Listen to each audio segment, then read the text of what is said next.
Когато малък бях, исках бързо да порасна голям. От баба си разбрах, че трябва много, много да ям. Започнах да си хапвам по 10 пъти на ден. И като резултат станах много, много дебел, много дебел.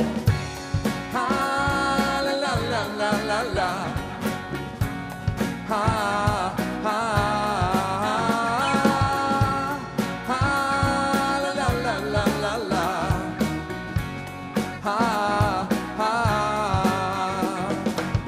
Така оказах се с надормено тегло и трябваше да карам много колело.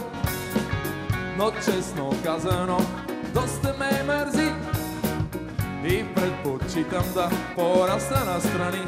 Много дебел. Копай си, хич не му мисли, ще порастеш, само че встрани. Копай си, хич не му мисли, ще порастеш, само че встрани. Когато малък бях, исках да порасна голям. Трябваше много да ям и за това започнах да се хапвам по 10 пъти на ден. Сутрин, обед, вечер и още 7 пъти плюс това. Сутрин, обед, вечер и ти прави така. Като мен ще се превърнеш супермена. Трябва да караш колело и да танцуваш салса и танго. Ако се спитаваш, на бас се фащат и ще станеш много дебел, брато.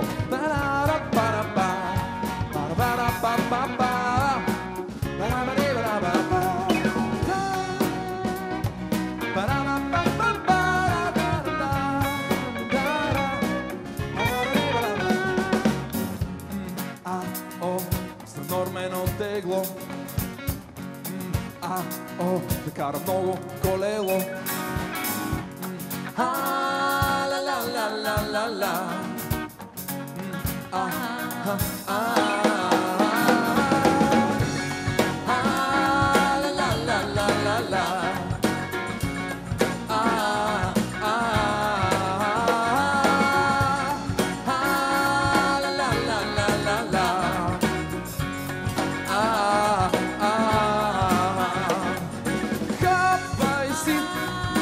Хич не му мисли, ще порастеш, само че встрани.